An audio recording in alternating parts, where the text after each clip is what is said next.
نحمده ونصلي ونسلم على رسوله الكريم اما بعد. په نن درس قرآن کې د 14مې سپارې خلاصه بیانېږي. اعوذ بالله من الشیطان الرجیم. بسم الله الرحمن الرحیم. انا نحن نزلنا الذکر وانا له لحافظون. الله جل جلاله دا خبره بیانوي وای قرآن کریم د حفاظت ذمہواری د ما خپل اخیسته ده. قرآن کریم را نازل کړی ما ده او د دو د حفاظت ذمہواری د ما خپل اخیسته ده. د قرآن کریم نه علاوه نور چې څومره آسماني کتابونه دي د هغو د حفاظت ذمہواری ما نه ده اخیسته. د وجه نه د قرآن کریم الفاظ او معنی دا بالکل صحیح سلامت دي، محفوظ دي، چا تبدیلی نه تب راوسته او د قیامت پورې به د قرآن کریم الفاظ او معانی دا بالکل محفوظ وي. خو قرآن کریم نه علاوه نور آسمانی کتابونه چې څومره دي د هغو الفاظ او معانی دا محفوظ نه دي. بیا الله تعالی مخکې د آدم علیه السلام د تخلیق ولا خبره بیان کړې ده. ولقد خلقنا الانسان من صلصال من حمأ مسنون. او ما حضرت آدم علیه السلام په خپل قدرت باندې جوړ کو. بیا مې حضرت آدم علیه السلام جسم ته روح ور واچو. بیا مې شیطان ته وویل چې ته حضرت آدم علیه السلام ته سجده ولګوه. بیا د غرور وکړو، تکبر وکړو، انکار یې وکړو چې زه د دې اور نه پیدا کړی یم، دی د خاورې نه پیدا کړی. بیا زه څرنګه ته سجده وکړم، زه خو اعلی یم، دی ادنا ده. بهرحال بیا د شیطان دعا الله تعالی دا قبوله کړله چې دی به د قیامته پورې دی بالکل ژوندی وي. او الله تعالی دا خبره بیان کړې ده وایي ته خپل طاقت استعمالوه چې څوک ګمراه کولی شي ګمراه کوی، خو کوم چې متقین دي، نیک خلق دي، هغه ته کله هم نشي ګمراه کولی. بیا داسې مخکې د الله تعالی د شیطان څخه کوم بد انجام ده هغه هم الله تعالی بیان کړی ده. بیا الله تعالی د اصحاب حجر دا واقعه بیان کړی ده. د حضرت صالح علیه السلام چې کوم قوم یغو د فرمایشي معجزاتو مطالبه کوله چې ته که د غره نه یو بلار به اوښه را پیدا کړي، موږ به د تا اطاعت کوو، د تا خبره به منو. بهرحال هغه وخت دوی مړه کړله. بیا انکار وکړ. بیا الله تعالی یو عذاب پرې راوسته، دومره سخت اواز عذاب و چې د اواز د وجې نه دوی ټول نیست و نابود شول، ختم شول. بیا الله تعالی دا خبره بیان کړې ده ولقد آتیناک سبعا من المثانی والقرآن العظیم. ای پیغمبره ما تا ته یو داسې صورت تر کړی دی چې هغه بار بار ویل کېږي. د هغه نه مراد سوره فاتحه ده. او دا ته قرآن عظیم هم وایي ځکه چې دا د پوره قرآن کریم خلاصه ده. په ټول قرآن کریم کې چې کوم اهم بحث او اهم مضمون بیان شوی ده، مثلا توحید، رسالت، قیامت، احکامات، د منلو او د نه منلو، دا شپږ قسمه احکامات ډېر په تفصیل سره بیان شوي دي. نو دا ټول احکامات الله تعالی په سوره فاتحه کې اجمالا بیان کړي دي. د دې وجې نه دا د ټول قرآن کریم خلاصه ده. او دغه کوم صورت چې ده په دې کې بنیادی او اهم مضامین دا ټول بیان شوي دي. بیا الله تعالی مخکې دا خبره بیانوي وایي نبی علیه السلام به اول عبادت په پټه باندې کوو او دین او تبلیغ وال کار چې کوم دا به هم د په پټه باندې کوو. خو چې کله دا آیات را نازل سو فاصدع بما تؤمر واعرض عن المشرکین، بیا په هغه نه بعد الله تعالی نبی علیه السلام ته دا حکم ورکړ چې ته په دا نه بعد عبادت او د تبلیغ کار دا بالکل په جوته کوه، د چا نه مه یېرېږه او په پټه باندې مه کوه. بیا هغه نه بعد نبی علیه السلام د تبلیغ کار او عبادت چې کوم دغه په جوته باندې شروع کو. بیا الله تعالی مخته دا خبره بیانوي واعبد ربک حتی یأتیک الیقین. دلته د یقین نه مراد مرګ ده. وایي ای پیغمبره تر څو پورې چې ته ژوندی وي د هغه وخته پورې ته د الله تعالی عبادت کوه چې څو پورې ته الله تعالی خپل ځان ته غوښتلی نه وي، د هغه وخته پورې ته عبادت کوه. دا ته وایي عبادت تکلیفي، په دا باندې اجر هم ستا او ثواب هم ملاویږي. او یو بل عبادت ته د قبر وال په حدیث مبارکه کې د ذکر موجود ده. په قبر چې کوم عبادت ته هغه ته وایي عبادت تلذذي، د خوند لپاره ده، هغه نه اجر شته او نه ثواب شته. نو د قرآن کریم دغه آیات د احادیث او د قبر چې کوم عبادت ته د خلاف کله هم نه ده. دا صورت ورسو او مختبل صورت صورت نحل وای د ګمنه والی مچۍ ته د شهد والی مچۍ ته وای او په دې صورت کې د نحل د ګمنه د مچیو تذکره بیان شوی ده د وجنه د صورت ته صورت النحل وای خلق الانسان من نطفه فاذا هو خصيم مبين بیا الله تعالی دلته د انسان اصل او د انسان حقیقت دا بیان کړی ده و انسان ماده وی ناپاکي بیکاره حقیری او د مرداري نطفه نه پیدا کړی ده او بیا ماده ته د خبرو کولو صلاحیت ورکو او نور صلاحیتونه مو ورکړل او دای بیا د یغه هغه ذات چې کوم دای د ناپاکي قطرې نه پیدا کړی ده د یغه ذات خلاف بیا دای د یغ په ذات کې او د یغ په صفاتو کې بل څوک شریک کوي او دای بیا جګړه هم کوي دا تذکرہ الله تعالی بیان کړی ده بیا مخکې الله تعالی په انسان باندې چې کوم انعامات کړی دي یو تذکرہ هم بیان کړی ده په دې کې یو انعام د زناور ده ساروی ګډه وای دا یو داسې ساروی ده چې د دینه تاسو ډیره زیاته فائدہ اخلي د دې چې کوم وړي دي هغه نه تاسو ته کپړې جوړیږي او یا تاسو غوندې هغه باندې تاسو خپل ستر پټوي او ګرمي او د یخ ځان ته کپړې جوړیږي او د دې چې کومه سرمنده هغه نه تاسو کوټونه جوړوي موزه جوړوي او داسې بوټونه چپلې جوړوي دا هم تاسو ته په کار درځي او داسې د کوم ساروی چې د دې شودي کوم دي هغه تاسو ته په کار درځي په دې باندې تاسو بوج هم چولای شي وزن هم دی خو دې خو په وړل شي او دا چې کله تاسو ذبح کوي تاسو ته په خوراک هم په کار راځي د غذا هم ده نو په دې کې الله تعالی په یو شي کې الله تعالی دومره زیات نعمتونه انسان ته ورکړي دي دې تذکرہ هم الله تعالی بیان کړی دا بیا مخکې الله تعالی دا بیانوي وای ما تاسو ته اس خچر او خر دا مې هم تاسو درکړي دي چې په دې باندې تاسو سوارلي کوي په دې باندې تاسو سامان وړي دا تاسو ته ډیر زیات سہولت ترکوي او بیا الله تعالی دا خبره بیانوي ويخلق ما لا تعلمون وای د قران کریم په نازلولو نه بعد ډیر داسې شیزونه پیدا کیږي چې دغه تاسو ته علم نشته مثلا نن سبا دور کې کوم جدید ټکنالوژي دا گاډي شو بس شو یا داسې جهاز شو یا ریل گاډي شو کشتۍ شو داسې شیزونه چې کوم دي هغه بیا دغه آیات خلاف نه دي دا دغه آیات په مفهوم کې بالکل راځي ځکه چې داسې شیزونه الله تعالی بیان کړی دي چې هغه به تاسو ته علم نه وي ورسته پیدا کیږي او دا کوم ورسته چې څومره شیزونه پیدا کیږي جدید ټکنالوژي باندې دا ټول د آیات په مفهوم کې داخل دي بیا چې کله د منکرینو نه دا سوال وشي چې الله تعالی په تاسو باندې تشرا نازل کړی دي بیا دوی وایي چې تشرا نه نازل کړي هغه صرف کہانی دي اسې کیسې دي واقعات خبرې دي بیا الله تعالی دا بیانوي وای دی باندې قیامت ورځ باندې د خپل ګناه بوج هم اخلي او د دې سره سره هغه کسان چې دی بغیر د علم نه گمراه کړی دي بیا دغه کسانو بوج به هم دی اخلي د دې دنیا هم خراب ده او د دې آخرت هم خراب ده او دا سبا چې کله الله تعالی د مؤمنینو نه د مسلمانانو نه دا سوال وکي چې آیا الله تعالی په تاسو باندې شر نازل کړی دي بیا به دوی ورته وایي چې قالو خیره الله تعالی خیر نازل کړی ده د خپل تقوا پرانا کې به دوی دا جواب ورکي او بیا به الله تعالی دا فرمایي وایي د دې لپاره په دنیا کې هم بهتري ده خیر ده او په آخرت کې هم د دې لپاره کامیابی ده بیا مخکې د منکرینو دغه یو سوال دی دا ویل وایي دا پیغمبر چې کومه ده دغه یو انسان او بشر نه ده پکار د رسول الله صلی الله علیه وسلم د رسالت انکار کاوه د دوی په د خیال مطابق دا خبره ده چې پیغمبر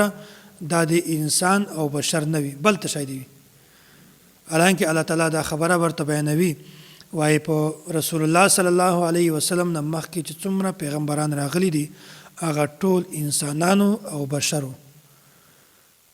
او داسې رسول الله صلی الله علیه وسلم هغه هم انسان ده او بشر ده بیا الله تعالی دا خبره بیانوي دا د تقرید دلیل هم ده فاسألوا اهل الذکر ان کنتم لا تعلمون وای تاسو به د اهل علم نه دا خبرې پوښتنه وکړئ که تاسو چېرته نه پوهیږئ دینه تقلید ثابتېږي که یو سړی په یوه خبره باندې نه پوهیږي بیا دته پکار ده چې د اهل علم نه رجوع وکړي د داسې سړي ته ورشي چې هغه سره علم وي د هغې مسلې د هغې خبرې نو دا ته تقلید وایي داسې تقلید خبره هم الله تعالی بیان کړې ده بیا د مشرکینو یو ډېر غلط عادت و د یو تذکر هم الله تعالی بیان کړی دا وایي چې کله مشرکین خواته به یو بچی پیدا شو نر بیا به دوی خوشحالي اظهار کوو او ډولونه به والل ډیر زیات په خوشاله وو خلکو باندې به فخر کوو چې ماغ بچی پیدا شوی دا چې کله به د دې بچی پیدا شوله بیا په هغه وخت کې به د دې مخونه تور شول او داسې به کول چې د خلکو مخ ته به نشوي ورتلی مخ به پټاوه همیشه او ځان به داسې ګاڼه لکه زه چې ذلیل یم او رسوا یم او د دوی د مرګ منصوبې به هم جوړولې چې موږ په دې ذلت کې وخت تیر کړو یا دوی مړه کړو الله تعالی ورته وایي الا ساء ما يحكمون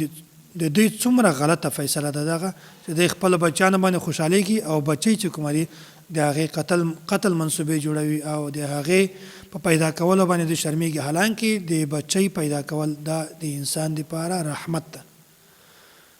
نو په کار ده چې داسې شي احترام وکړي عزت وکړي د الله تعالی رحمت ناقدري کول بیا په دغه باندې د انسان دنیا هم خرابېږي او آخرت هم خرابېږي بیا الله تعالی د یو نعمت تذکره بیان کړې ده دا مخته هم ذکر شوله چې څاروی ده په دې کې وړی دي او د دې څرمن ده او د دې غوښه ده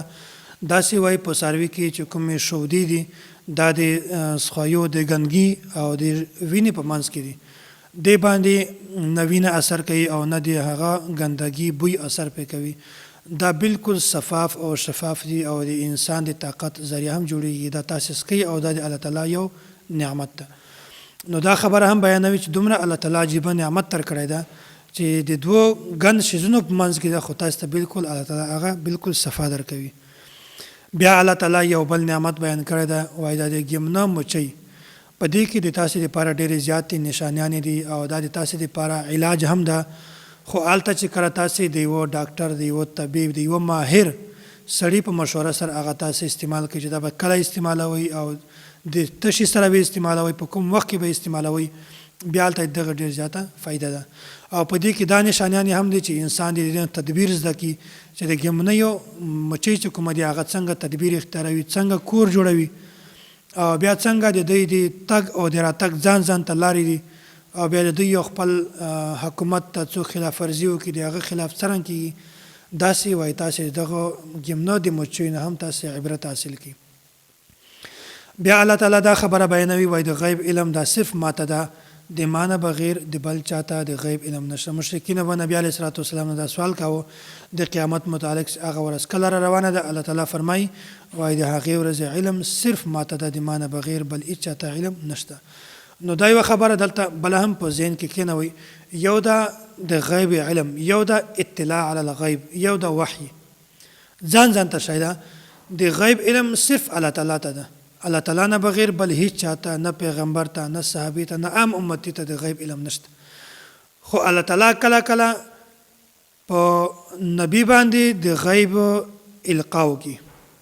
یا داسې وي چې نبی ته یوه وحی راوړي یا داسې وي چې نبی د یوې خبرې نه مطلع کړي هغه ته د یوې خبرې علم ورکړي نو دا د نبی سره شته خو براه راست د غیب علم دا د نبی سره نشته بیا الله تعالی مخته د عرض اعمال ولا خبره بیانوي وایي د قیامت پر ورځ به د هر امت نه یو کس د خلاف ګواهي ورکوي په دوی کې به یو ګواه راپېښ کېږي چې هغه به د دوی ګواهي ورکوي داسې نبي علیه صلات وسلام به هم راولي هغه به هم ګواهي ورکوي چې کوم تیر امتونه دي په هغه کې کوم ګمراه خلک دي کافر خلک دي د هغه خلاف به ګواهي ورکوي او کوم چې پیغمبران دي د هغو په حق کې به ګواهي ورکوي او د دې نه یو قول دا مراد ده چې نبی علیه صلات وسلام په امت کې چې کوم امتیان نیک دي د هغو ګواهي به ورکوي او کوم چې بد ګناهګار دي او د هغو څرنګه ده د هغو دپاره به الله تعالی د هغه معافي غواړي د الله تعالی نه د یو د ګناهو معافي به ځینې غواړي د چا نیک اعمال پیښ شي په هغه باندې الله تعالی شکر ادا کوي نبی علیه السلام شکر ادا کوي او که د چا بد اعمال به پیښ شي او نبی علیه الصلاۃ والسلام د یو د ګناهو د الله تعالی نه معافي غواړي نو داسې په هر امت کې به د دې پیغمبر چې کومه د آبادي دی ګواهي ورکوي که نیکو د نیکو خلکو ګواهي به ورکوي او که بدو د بدو خلکو ګواهي به ورکوي دلته یو آیات ته په دغه آیات کې الله تعالی درې شیزونه بیان کړي ټوټل شپږ شیزونه دي وایي درې شیزونه به تاسې کوئ او د درې شیزونه به تاسې ځان بچ کوئ دا تقریبا د ټول اسلام چې کومه ده دا خلاصه ده اوله خبره خدا ده چې تاسې به انصاف کوئ دا په خپل معاملات کې هم دا شی راولي. یو چې الله تعالی په قرآن کریم کې دا خبره بیان کړې چې ټول دین ټول اسلام خلاصت تقریبا دغه شپږ شیزونه چې درې شیزونه به کوئ او د درې نه به ځان منې کوئ. اول خدا د تاسې به انصاف کوئ. انصاف کدی مسلمان سره وي او کدی کافر سره وي، په هر معامله کې به تاسې انصاف کوئ. او دوم نمبر ده تاسې به ښه کار کوئ. او درم نمبر دا چې تاسې به د خپل رشتہ دار د خپلو ګاونډیانو خیال ساتئ، د دې حقوقو خیال به ساتئ. په دې باندې استاد محترم یو فایل لیکلی ده، په هغه کې د خپل رشتہ دار حقوق 10 حقوق د تذکره کړي دي، بیان کړي دي. نو هغې تفصیل دلته ضرورت نشته، خو اجمالا خلاصه درته بیانوم. او درې شیزونه دا داسې چې هغه به تاسې نه کوئ. یو د بېحیایي او یو د بدي ګناه غلط کار کول او یو د ظلم. د دې درې شیزونو نه بالکل ځان وساتئ، بیا به انسان د همیشه لپاره کامیابي. اخري خبره درته بیانوم. الله تعالی حکیم ذات ته او الله تعالی په خپل احکاماتو کې تبدیلي راولي. او داسې به مشرکینو د نبی علیه الصلاة والسلام نه دا سوال کوو، وای دا قرآن کریم دا د الله تعالی طرف نه ده، که چیرې د الله تعالی د طرف نه وای په دې احکاماتو کې به تبدیلي نه راتله، بلکې دا تا د ځان نه جوړ کړی ده. دوی به دا اعتراض کوو د نسخ په باره کې. بیا الله تعالی دا جواب ورکوي د قرآن کریم بالکل حق ده، رښتونی ده، دا ما نازل کړی ده د جبرائیل امین په ذریعه سره، او په دې کې بالکل دروغ نشته. چې احکامات راځي هغه احکامات زه راولم د وخت او د حالاتو په مناسبت سره. بیا الله تعالی دا خبره بیان کړې ده، وایي په اسلام کې په ټولو نه اول 3 کسان شهیدان دي. من کفر بالله من بعد ایمانه الا من اکره وقلبه مطمئن بالایمان. صحابه کرام رضوان الله تعالی علیهم اجمعین هغه مقدس او پاک یو ګیرو ده، یو جماعت ده چې الله تعالی د جنت زیری ورکړی ده. او داسې خبره ده چې کله انسان د داسې حالاتو سره مخامخ شي، نو بیا که چیرته دی زړه مطمئن وي، په زړه کې ایمان وي، خو په ظاهره دی د کفر کلمات وایي، بیا دا سړی کافر کیږي نه. نو 3 صحابه کرام دی، یو د عمار، یو د یاسر او یو د سمیه رضی الله تعالی عنهم. دا 3 صحابه کرام دي کافر چې کله دی ونیول، بیا په هغه وخت کې دا دی ته سوال ورکو. کافر ورته وایي تاسې داسې وکړئ چې کفر اختیار کړئ، اسلام پرېږدوئ، موږ به تاسې پرېږدو، او که چېرته اسلام تاسې نه پرېږدئ، کفر نه اختیاروئ، بیا به تاسې موږ قتل کړو. بیا داسې وشول چې یو دوه صحابه کرام یعنی یاسر او سمیه دغه په رخصت باندې عمل وکړو. رخصت باندې عمل نه وکړو بلکې عزیمت اختیار کړو. دوی ته دا هم اختیار و چې دی په ظاهره باندې کفر کلمه ویلې وای او په زړه کې خو هسې د دوی هم ایمان و، خو دوی به بچ شوي وای. دوی دا لار بیا هم نه کړی اختیار، بلکې عزیمت اختیار کړو. دوی انکار ورته وکړو چې موږ اسلام کله هم نه پرېږدو، د کفر کلمه نه وایي. به دوی داسې وکړل چې یاسر هغه یې شهید کړه او سمیه دغه یې هم شهیده کړله. او داسې عمار چې کوم صحابي و دغه په رخصت باندې عمل وکړو، د ده په زړه کې ایمان و، خو د کافرو مخ ته یې دا ظاهره کړله چې زه اسلام یې پرې ایښی ده. بیا نبي علیه الصلاة والسلام ته دا خبره بیان کړله. نبي علیه السلام ورته وویل وایي که چېرته په زړه کې د ایمان وي، دا آیات را نازل شو، بیا په یو که څوک تا په کلمه باندې د کفر په کلمه باندې مجبوروي، بیا دا سړی بیا هم نه کافر کېږي. بیا مخکې الله تعالی دا یوه خبره بیانوي، وایي اخري خبره درته کوم، وایي د دین د دعوت دا یوه طریقه هم تاسې په ذهن کې کېنوئ. وایي چې کله تاسې چاته دعوت ورکوئ، بیا به دا 3 طریقې استعمالوئ. اوله طریقه دا ده چې خبره کوئ په دلیل سره یې کوئ. او دوم نمبر خبره دا ده چې تاسې